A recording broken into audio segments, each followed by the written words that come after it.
Montgomery County News on Lone Star Community Radio. This is our premiere show, and we are glad you're listening. I'm your host, Margie Taylor. We hope to inform local residents of Porter, New Caney, and Splendora of local happenings with the Chamber, the school districts, law enforcement, nonprofits that serve East Montgomery County, and local businesses. Listen in every Monday at noon to learn more on Lone Star Community Radio. Our guest today, Dr. Genese Bell, Superintendent of Splendora ISD, talking about the upcoming bond election, Nora Purvis, Director of Heaven's Army and Home of Amazing Grace, and Kate Bihm-Candidate in the runoff election for judge in the 9th District in Montgomery County. Before we get to our first guest, Dr. Bell, I want to update you on a few things going on this week. The Greater East Montgomery County Chamber has their luncheon this Wednesday from 11:30 to 1. Pete Garcia, Executive Director of the U.S.-Mexico Chamber of Commerce, Houston and the Woodlands Gulf Coast Chapter, is the guest speaker. You can get your tickets online for $15 in advance or $20 at the door. Call 281-354-0051 for more information from the Chamber. There's also the Concerned Citizens meeting tonight at 7:30 p.m. in the Tullis Library. This is a monthly happening. Come hear from law enforcement, fire departments, and anything else that's going on. May 6th, New Caney ISD Education Foundation has their annual fundraiser luncheon, Breeze into Summer. And May 19th is the rescheduled golf tournament from the rain, and it will be at 1 o'clock at Oakhurst Golf Course in Porter. So Dr. Bell is here to talk to us about a bond issue that you can vote on this Saturday. The Splendora ISD Board of Trustees voted unanimously to call a school bond election at its February 15th regular school board meeting. If approved, the bond proceeds will be used for construction of a new elementary school, high school cafeteria expansion, facility improvements, and renovations. The proposal will go before voters on May the 7th. Dr. Bell, what would you like to say? Well, thank you for having me here, Margie. It's great to be on your first show, and so exciting to tell the listeners about what's going on in Splendora Independent School District. The first question people would have is, why would you call a bond election? Well, currently, our junior high facility is at complete capacity, so we're looking for ways to relieve capacity at our junior high through expansion of our other facilities. The biggest project that would be included in this $30 million bond would be a new elementary school campus. So a new elementary school campus would allow us to do grade reconfiguration and move 6th grade students off of our junior high campus and take 5th grade students off of our other elementaries to combine into an elementary school, intermediate school in a current elementary school building. So this would really allow us to take care of the students we already have in attendance and to plan for growth that we know is coming down the road. So explain that a little bit more. How would you consolidate the kids, the students, into a 5th and 6th grade campus? What schools will be involved in that? Well, our current campus, that is Peach Creek Elementary, would be repurposed to house all of our 5th and 6th grade students in that building. And a brand new elementary would be built to house kindergarten through 4th grade, leaving us with a configuration of 3 schools that went through 4th grade, 1 intermediate campus that held 5th and 6th grade, 1 junior high campus that held 7th and 8th grade, and then our current high school campus, which houses 9 through 12. So when would this occur? Anytime we would enter into a building project, it takes approximately 2 years from the time a bond passes till actually students are able to take their seats in the building. There's a quite extensive design process, and then, of course, construction with permitting and all of those things involved. What's the amount of the bond issue? The total amount of the bond issue is $30 million, and we estimate, with the help of our architectural firm and other advisors, that the cost of the elementary school would be the largest part of this $30 million, running between $24 to $25 million of the cost. And how does that reflect on the residents in Splendora ISD? Well, the residents in Splendora ISD have had a steady tax rate since 2012. That's the year that I entered the school district. We have held our tax rate at $1.31. So this tax increase would be just 29 cents. This would allow for all of the building improvements that we currently need. Okay. That comes up to $22.48 per month, or just 75 cents per day on the average home in Splendora Independent School District. So it's a very reasonable amount that people could plan for and know that it's coming to make a difference to the students in our area. Well, we absolutely need the space. And with opening of the Highway 99, the ability to commute in and out of Splendora is going to accelerate greatly, which we believe will open up student growth and housetop growth in our school district. We all pay over $2 a day sometimes if we stop at Starbucks, and we're talking 75 cents a day for an average home in our school district. So that makes it very bite-sized, that people can, grasp the concept of what we're dealing with here. Yes. And know that it's a good idea, that they need to go out and vote for this bond on Saturday, and they can still vote right now too, correct? Well, I'm here to give information. I don't say to vote for or against I the can bond say that, issue. though. I can say that. Absolutely. But, so where do they vote? Well, we have combined with the East Montgomery County Improvement District, and there are 2 voting locations on Saturday, May 7th.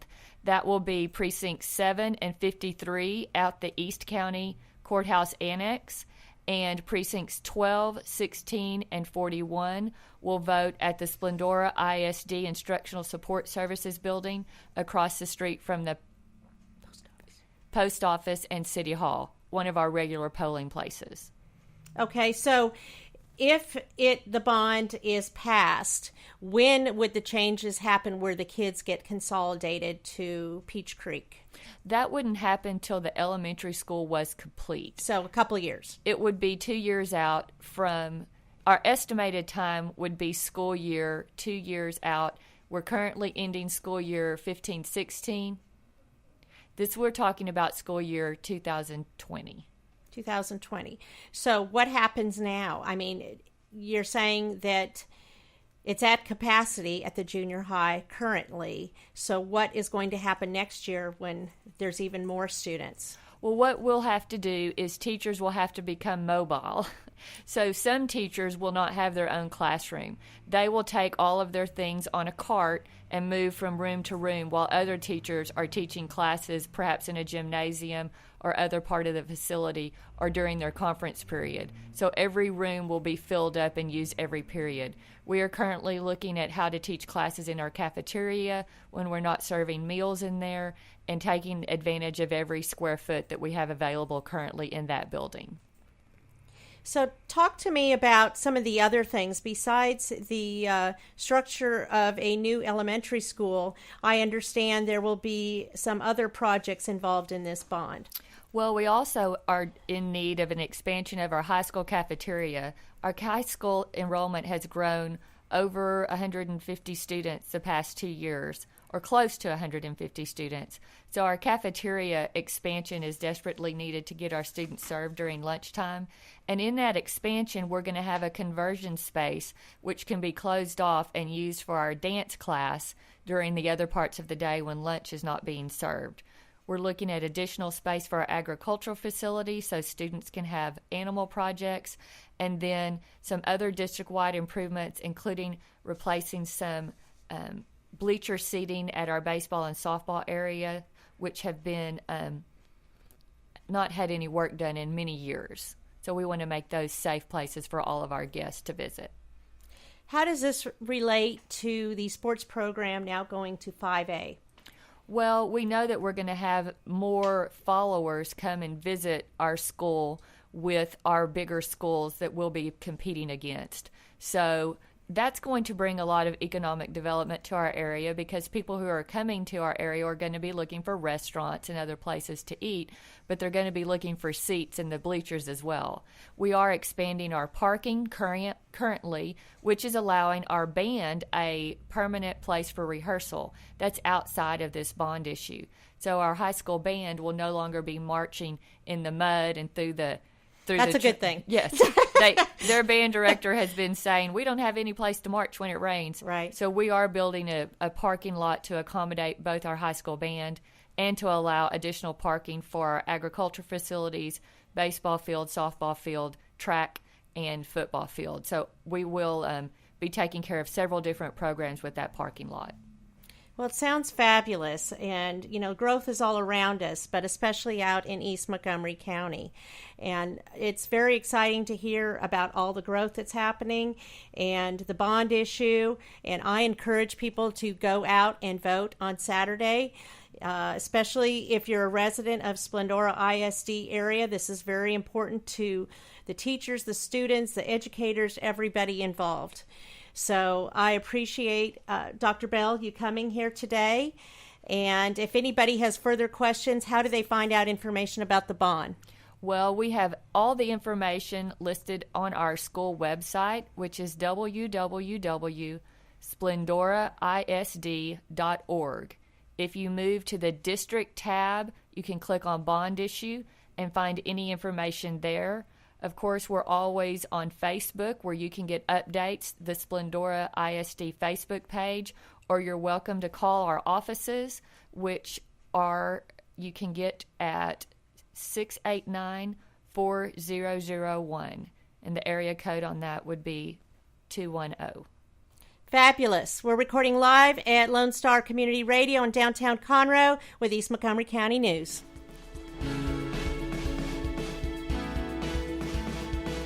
Veterans, tune in May 3rd at 1 p.m. here on your Lone Star Community Radio for Veterans Air, the Veterans Hour, the only local news, talk, and commentary show for veterans and their families, hosted by Douglas B., U.S. Army veteran and advocate. This month, we'll be spotlighting the veterans of foreign wars, and in the studio, we'll have District Commander Gary Bridges and the local post commander, John Tellier. Visit www.veteransair.us for more information. The East Texas Dream Center is in need of your help. We are a nonprofit Christian organization that houses women and children who are trying to get their lives back after being homeless, abused, or addicted. We are conveniently located at 301 South 1st Street, Conroe, Texas, 77301, right here in Montgomery County. Our needs are financial, and every needs of gasoline, cleaning supplies, laundry soap, Lysol, and whatever else God puts in your heart. To help our ladies and children, please consider a donation. You may visit our website at www.easttexasdreamcenter.org. Again, so you don't forget, it's www.easttexasdreamcenter.org. Donations are tax deductible. Remember what Jesus said, with God, nothing is impossible.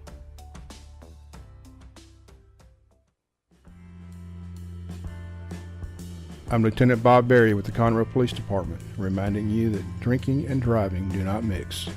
Drinking and driving causes an alcohol-related fatality every hour in the United States. Stay sober and stay alive. Hi, this is BJ Orner from Montgomery County Performing Arts Society. I'm here to remind you to get your tickets now for all the upcoming events that McPass has to offer. All shows will be held at the beautiful Crichton Theater in downtown Conroe. Call 936-441-7469 for your tickets today, or go to our website, www.mcpass.org, for more information. Hope to see you at the show.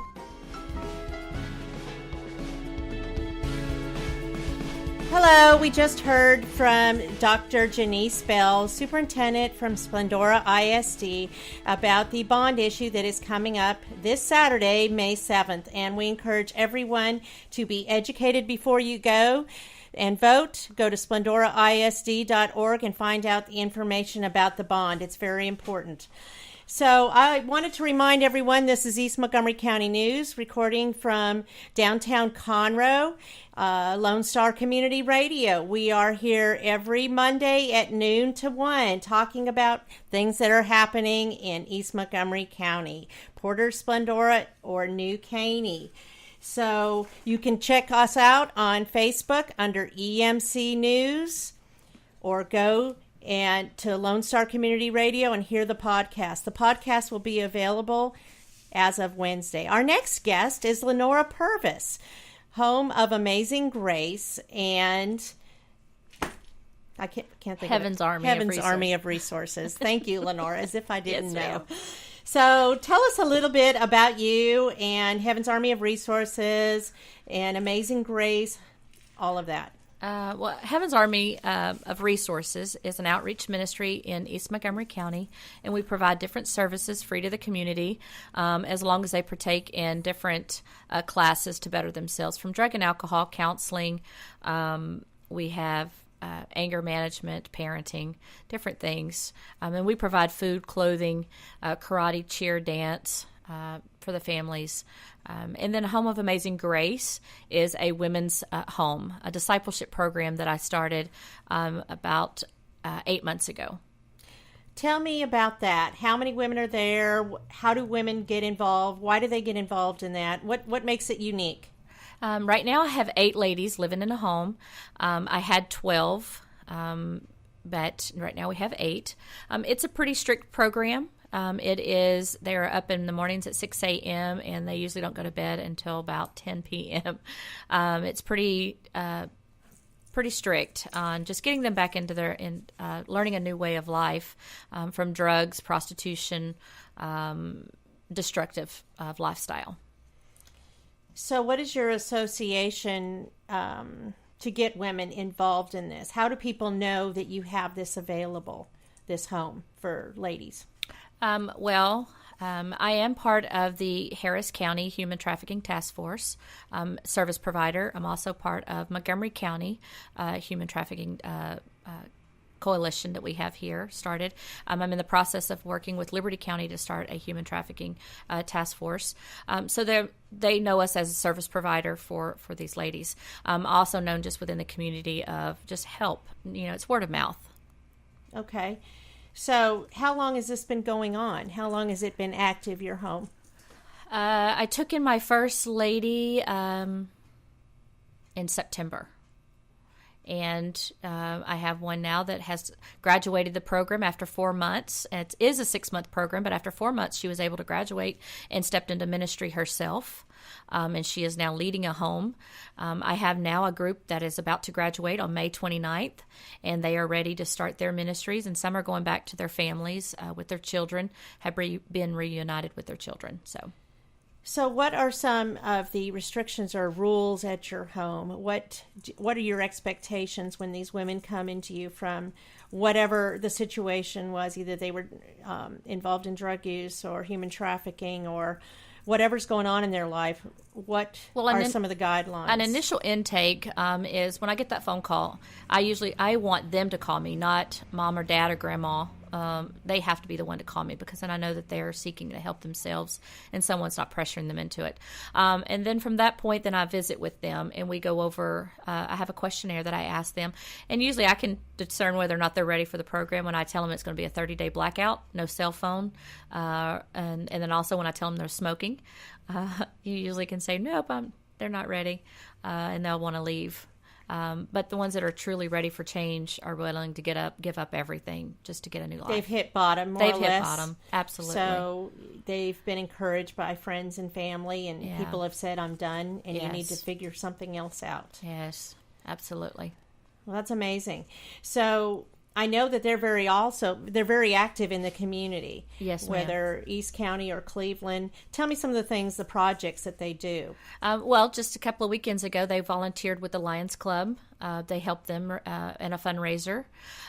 They've worked with the Chamber of Commerce, with Cleveland Chamber of Commerce. They'll volunteer with them to help them in projects. They help with different churches in projects that they have coming up, outreaches and things that they have going on in the community. They will help them prepare. And if someone has a project that needs help, and I have some ladies that are willing to give back to their community, they want to show that they can be trusted and that they do have a desire to help other people. So when they're staying at the house, they're in a drug addiction program, or what kind of programs are they required to be in while they're in your home? Right now they have about, I want to say we have around 10 different leaders of teachers that come in daily. They actually get up every morning at 6 a.m., like I said, and they'll eat their breakfast, and then they leave the home and they come to Heaven's Army in New Caney, the Resource Center. And they are there until in the evening time because all their teachers come there as a classroom and they visit with them throughout the day. So today I taught this morning. I just finished teaching, and then I came here, and now they've got another teacher that's there with them. Then they'll eat lunch, and then they'll do their service project for the community from 1 to 3. Yeah. And then they'll go right back into a teaching, and then they have a teacher, drug and alcohol a class tonight. And then tomorrow it's the same. Every day it's the same thing. Just different teachers come in. So there's just a regular program. They know what the schedule is. They know what their expectations are. Absolutely. And then gradually they get better. Now, do they also work? They don't work. If they stay the program the 6 months and they continue to stay with me past the 6 months, then we start working on a program. The first 6 months is just generally getting them to love themselves and get past their addiction and open up. So I encourage them to stay past the 6 months. 6 months is not long enough, but some of them feel that I'm sober, I'm clean. Well, it just gives you a goal. It gives you it gives them something that tangible. Yes. Okay, so I have a phone number here. Tell me if this is correct, what this number is. 832-401-7965. Is that to get in contact with you? That's me personally. That's my cell phone. Is that the number they would call yes, if ma'am. they wanted to get involved? Yes, ma'am. Let me repeat that. 832-401-7965 is to Nora Purvis if an individual is interested in coming into your program. Yes, ma'am. So tell me a little bit more about Heaven's Army and what you have coming down the road. Well, we are getting ready for our, I think they changed the name now from CHL. It's Licensed to Carry. I have a class coming up on May 14th from 8 a.m. to 3:30 p.m. It is $65. We have that coming. And all the proceeds from that will be to help send me from East County to the Philippines. And what are you going to do in the Philippines? I'm very excited and kind of nervous and fearful of going as well. But we're working with the youth there. We are working in what they call the orphan street kids. They literally, women will have children there, and then just they're abandoned on the streets. And so I'm going there to minister to them and work with them. Also, there is a community that it's called the Slums, and they build homes in the landfills. And so we're going there to those areas to take them school supplies and take them supplies to them hands-on. So I'm excited. How long will you be there? 10 days. Wow. 10 days. So, who are you going with?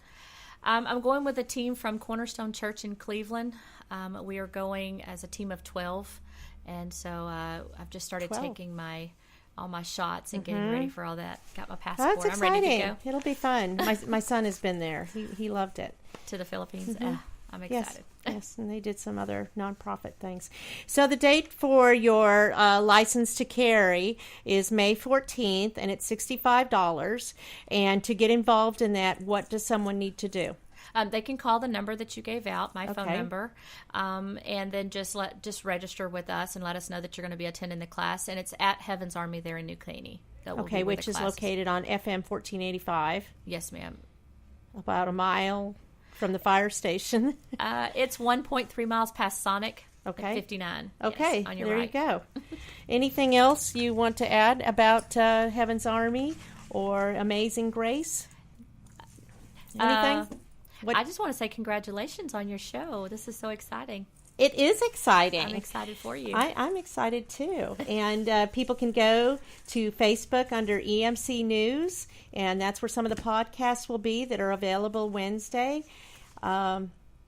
Anybody who wants to get on to talk about what's going on in East Montgomery County, I'd love to have them as well.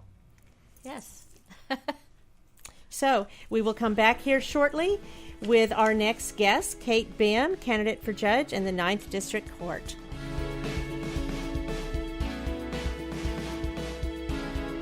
I'm Lieutenant Bob Berry with the Conroe Police Department, reminding you that texting and talking on the phone while driving are not only dangerous, but also illegal in school zones and other posted areas. Drive safely and alert. Heavens Army of Resources and Recreation Center is a 501c3 nonprofit organization featuring a 10,000 square foot building located at 19325 FM 1485 West, New Caney, Texas. At Heavens Army, we offer over 26 different services free for all ages, from karate, dance, drug and alcohol classes, anger management, parenting, food and clothing pantries, to just name a few. We are supported solely by volunteers and private donations. Our main mission is to glorify God in all that we do. At Heavens Army, we strive to be a hand up, not a handout. Come check us out at 19325 FM 1485 West, New Caney, Texas, or call for more information at 281-689-5864. You may also learn more about Heavens Army by visiting our website at heavensarmyofresources.com.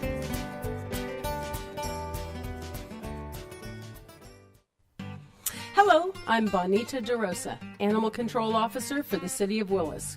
We invite you to tune in to Lone Star Internet Radio every first and third Thursday of the month at 11 a.m. for the Willis Hour. On the first Thursday of the month, the Willis Hour will be covering upcoming events and news about the city. Join in the conversation with your city officials and other leaders in the community.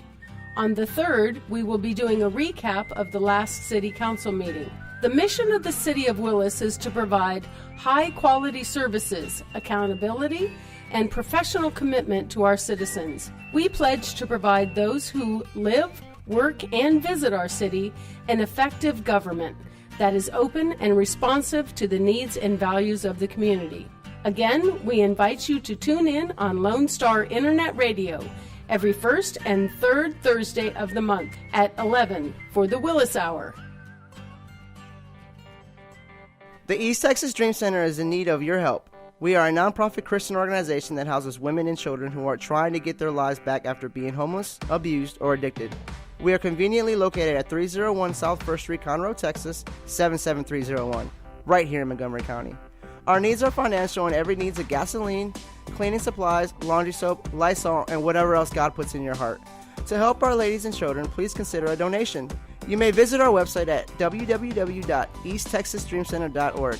Again, so you don't forget, it's www.easttexasdreamcenter.org. Donations are tax deductible. Remember what Jesus said, with God, nothing is impossible.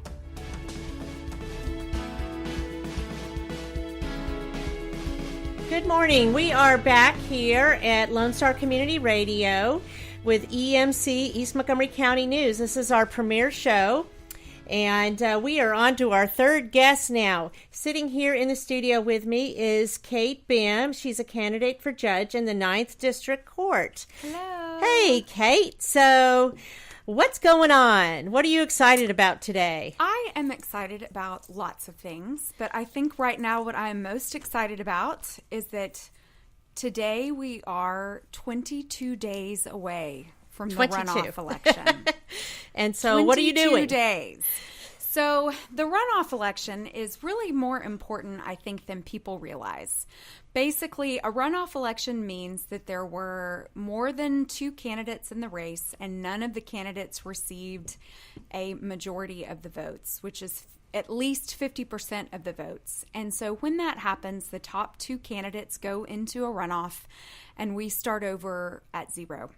So for our supporters, if they don't come back out and vote in the runoff, it's as though they never voted for us in the first place, because the runoff is what matters. And in our current election, which the dates for that, by the way, are the election day is May 24th, early voting is May 16th through the 20th, and you will go back and vote where you voted in the presidential primary.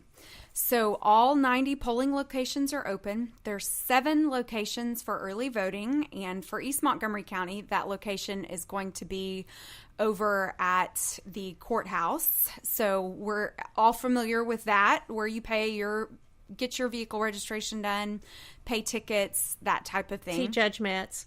Yes, say hello to Judge Metz and his wonderful staff. Hi, Dee Dee. And Brian and everybody else. Love you. That's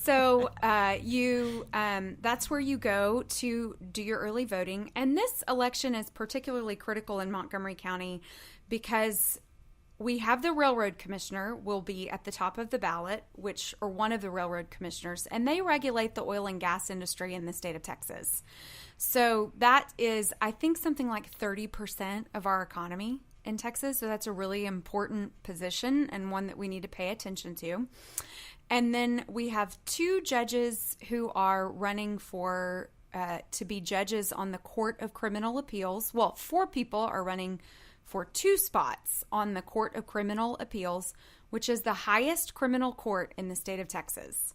So it is like the U.S. Supreme Court, but for criminal cases in Texas. And then we have 2 local races on the ballot that will be on the ballot in East Montgomery County. And that is for the 9th District Court, which is what I am running for, and for the 410th District Court. And there's all these numbers that go along with these courts, and it seems kind of like you would have different courts for different areas of the county, right? Because we have Judge Metz, who is over Precinct 4. We have other judges who are over their precincts. But when it comes to district courts, they encompass all of Montgomery County. So you will be voting on May 24th for judge of the 9th District Court and for judge of the 410th. What's the difference between the 2 courts? That's a good question. It's really hyper-technical, but not really anything. Were just created at different times. And so the 9th District Court was the 9th court that was created in the state of Texas. Makes sense, right? And the 410th District Court was the 410th A lot later. Court created. A lot later. A lot later. Okay. So, but they both have the same jurisdiction, which basically, if you know someone who is married, if you know someone which means that they might get divorced, if you know someone who has a child, which means that they might be involved in a custody dispute, if you know someone who may be charged with a crime, you know someone who owns a business or who owns a home, then it is likely that they will at some point in their life appear before a district court judge. District courts handle juvenile criminal matters. They handle family law matters, which is divorce, child custody, that type of thing. They handle real property disputes, which real property is real estate. And they also handle felony criminal cases. Now, the 9th District Court, which is the court that I am running for, is a court of general jurisdiction, which means that it has the authority to hear all of those types of cases. And it just so happens that I have experience in all of those types of cases as well. I've practiced civil law, I've practiced family law, I've represented numerous clients in juvenile criminal cases, and I've also practiced criminal law. And have represented clients at all levels of the criminal justice system, from Judge Metz's court all the way up to the Court of Criminal Appeals, the highest criminal court in Texas. The 9th District Court currently only hears felony criminal cases, which means that, with some exceptions, cases that are punishable by at least 1 year in prison, all the way up to capital murder. Now, for the last almost 13 years, the primary focus of my practice has been criminal law. So I started out working at the district attorney's office here in Montgomery County. I worked there for a few years, and then I left and opened up my own law practice, where I've been for the last 9 years. So during that time period, I've represented numerous clients in criminal cases. And go ahead. Well, I was going to say, so what's changing now? Why do you want to leave your law practice if you've been doing this for 9 years? Right. To go on the campaign fun trail? Yay. Because it is just the most fun ever. Exciting times. Yes. But it's a lot of work. It's a lot of work. And you've been doing this. When did you start the campaign trail? My campaign began on August 24th of last year. Okay. So May 24th will be 9 months. And it's like having a baby. It is. It's like having a baby. And just like having a baby, if you win the election when you're finished, you're not finished yet. You have to keep going. But so I decided to get into this for a variety of reasons, but really what led me to do it was that I would look online, and the 9th District Court, the current judge in that court, Kelly Case, has been very controversial. Yes. And I would read on Facebook, I would read the comments on Montgomery County Police Reporter, and I would see that it was very clear to me that the public had lost faith in that court, and that there was almost kind of like a void, that people just felt like the court wasn't working for them, that they felt like that their interests weren't... They weren't supportive of his decisions or anything else that was going on in that court. And if there's one thing about me, it is that I am really passionate about the law, and I'm passionate about our system. I'm very patriotic in that I recognize that our country isn't perfect and that our legal system isn't perfect, but I think it's the best in the world. And I think that when our system works the right way, it can do truly amazing and, not to sound hokey, but transformative things. And the reality is, of all of the elected officials that you are likely to be truly personally affected by, a judge is one of the ones that really can have a lot of power and authority over individuals. And I think it's really important that we have people who understand what that role is and why it's so important, that they respect that power and authority, that they don't take it lightly, and that they're kind of deep thinkers about what it means to have that type of power over people's lives. Tell me about being a judge. Now, to judge means to be impartial. Right. I picture the scale standing there. Right. The lady with the blindfold and the sword and the scales. Yes. Right. Lady Justice. Right. So, do you think judges truly, and maybe this is a controversial question, but do you think they are impartial? Or, how do you not have an opinion on something and just take the facts? It's not a matter of not having an opinion. We've all got opinions, It's really more a matter of recognizing that your opinion may be a factor in how you say and how you see things. And I think being willing to hear both sides. Now, my perspective is very different because I've been both a prosecutor and worked on the defense side. And having done both, I can tell you with absolute certainty that working on both sides made me a better lawyer, but I also think that it's made me truly a better person because it's given me an opportunity to learn about a whole range of humanity and people and experiences that are so completely different than mine that until you have done it, it's almost impossible to explain how it just opens your eyes. It opens you up. It opens your mind and your heart to recognize that just because you wouldn't do something doesn't necessarily mean that nobody would do it, But I think that what is really important for judges is judges are they're like umpires. They are the ones that enforce the rules of the game. They call balls and strikes.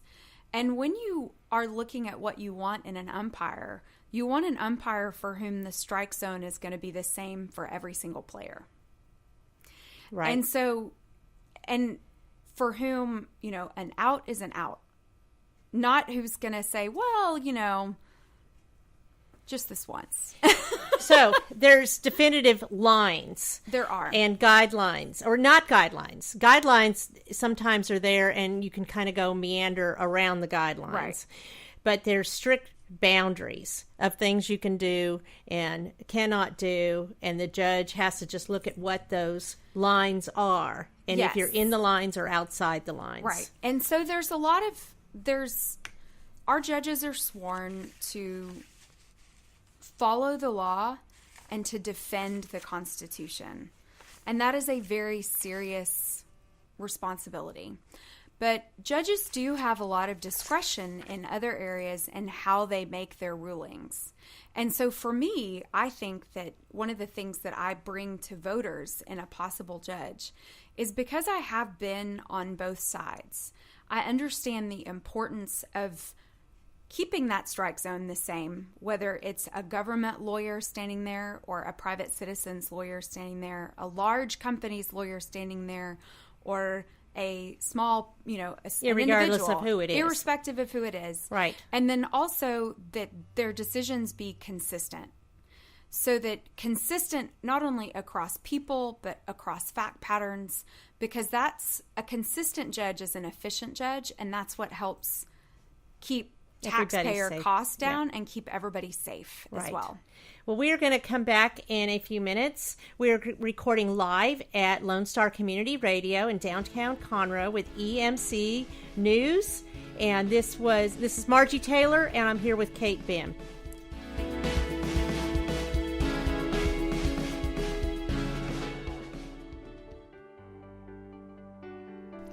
Hello, Montgomery County. I'm Rachel Baldwin with Special Olympics Texas, Area 6. Are you a fan of courage? Are you a fan of determination? Are you a fan of acceptance, grace, and skill? Then you're already a fan of Special Olympics. Make it official. Volunteer, coach, and/or compete and be a fan of dignity and acceptance.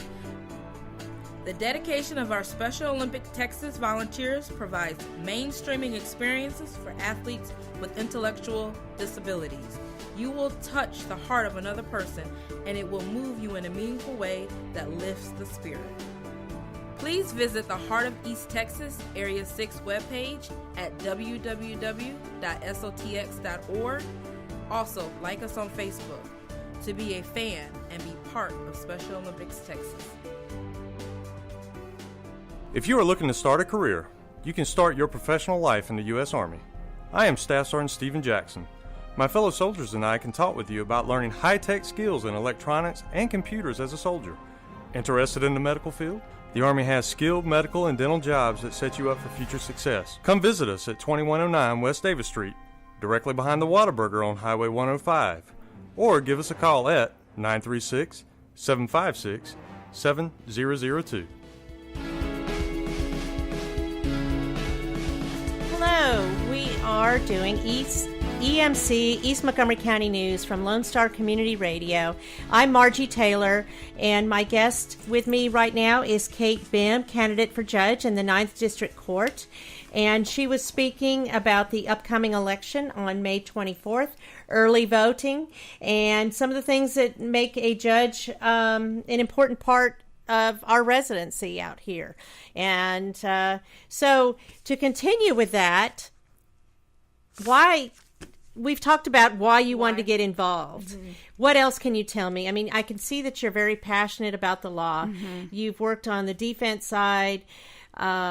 You've also been a prosecutor. You've had your own practice, and you've been on the campaign trail almost 9 months.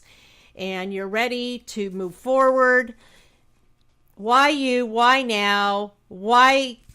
Just why? Why do people need to go out and vote and do this right now? Well, I think that people need to go out and vote, which first of all, the voting that's going on right now is for city council elections, bond elections, school board elections. So the judicial races are not on the ballot right now. But people part's confusing to people. It's very confusing. Why do they do that? Why do they have different races at different times in the month? It's because all of these different government, like the city is different than the county, is different than the state. And so they do their elections at different times. And of course, it would be super convenient if everybody just had one place that'd be super convenient. That's not the way that it works. Because voters don't always come out. So to make them keep going out and then try to remember the dates. And people need to understand when it comes to these judicial races, a judge has the authority to order you to sell your home. They have the authority to end your marriage without your consent. They have the authority to take away your children. Wow. They have the authority to order a business owner to close their business. They have the authority to take away someone's liberty. And in death penalty cases, they actually sign the warrant that will end someone's life. So although our county commissioners are incredibly important and they do an enormous amount of work for us, although our justices of the peace are probably the people that we will be in their office more often because we're more likely to get a traffic ticket than we are to be charged with a crime or to be facing the loss of our children or our home. The reality is that district judges, which is 2 of the races that are on this runoff ballot, have a very far reach into people's lives. They may not reach as many individuals as a justice of the peace, but the way in which they touch them can be extraordinary. It's life-sustaining. It's life-changing decisions for some that people. they make. Yes. And so the 9th District Court, which is the court that I am running for, here's only felony criminal cases. Well, that's cases that involve possession of controlled substances, to child abuse cases, aggravated sexual assault of a child, murder, robbery, aggravated robbery, the most serious cases that we have. And judges are often called upon to punish people who plead guilty to those crimes and to make sure that the punishment fits the crime. And so when you vote for district court judge, you want to consider first whether you think that the person will be fair and impartial. And part of my platform has been that my experience on both sides of the aisle, but also representing clients in family, juvenile, civil, and criminal cases, gives me a very broad perspective that I think indicates to voters that I have the ability right off the bat to be fair and impartial and to make decisions that are consistent and based upon not only the law as it applies to criminal cases, but also to consider how that might affect an ongoing family case, an ongoing civil case that relates to the criminal case, because I bring that perspective. So those are some of your strengths over your opponent. Yes. That you have proven to do all of these things. Correct. And then also that I have represented people who were... Not everyone who's charged with a crime, first of all, not everyone who's charged with a crime is guilty. Some of them are truly innocent, that it could be a case of mistaken identity. It could be a case of just plain mistake. It could be, people lie about what has happened to them or who they saw or who they were with, that type of thing. But also that there are some people who are good people who make very poor choices, but who are really not a danger to our community. And then there are sometimes really dangerous people that do things that don't seem that bad. And it's up to the judge to determine whether this is someone who is going to be dangerous in the future. And because I've represented people across all of those spectrums and have also prosecuted cases, that gives me a perspective in making decisions regarding punishment that I think that gives me an edge over my opponent, who has his only experiences as a prosecutor for 20 years. So that goes back to what you were saying earlier, that you're more open to other ideas and other things that go on, and that you're not closed-minded because you've dealt with all of these different experiences in your legal career that has opened your mind to see the broader sense of what's going on instead of just what is right before you, and take it back different layers, right, so to speak. Yes. And I think that, so a lot of people ask all the time, everybody, especially here in Texas, we're known for being very tough on crime. And I agree that people need to be held accountable for their actions. But at the same time, if we just put everyone in prison, that's, first of all, very expensive, and we have to pay for it to the tune of about like $45,000 a year for each person that we put in prison. But also, not everybody needs to go to prison to learn their lesson. And so my punishment philosophy can be summed up very easily by saying that I think that we should put people on probation that we're mad at and put people that we're in prison that we're afraid of. That makes sense. You know? But I also think that there's a lot of different factors that you have to consider. You have to consider the age of the person. You have to consider their experience, their education, and how much support they have in the community. And not support from, what does the newspaper think of them, but do they have family members, relatives, friends, mentors who will help them be successful if they're given another opportunity? Or is, because there are people out there who are, for lack of a better term, they're just plain mean. Right. And they don't care what's right. They're going to do what they want to do. The essence of community. Community means to live with others. Right. And so you need that support system. We all do, for whatever circumstance. Right. We're there facing. are some people who prove over time that no matter how many chances you give them, they're not going to do the right thing. They're not going to try to get better. And so, sometimes those people, even though they may have been charged with something that is not a horrible, violent crime, they're still a danger to our community. And we have to choose to protect our children, our families, and our friends, our property from those people. Right. Exactly. And, I think that when it comes to our courts as well, when it comes to criminal cases, it is just important to recognize and understand that our laws and our Constitution have value for what they are and the principles that they represent. It doesn't matter who they protect.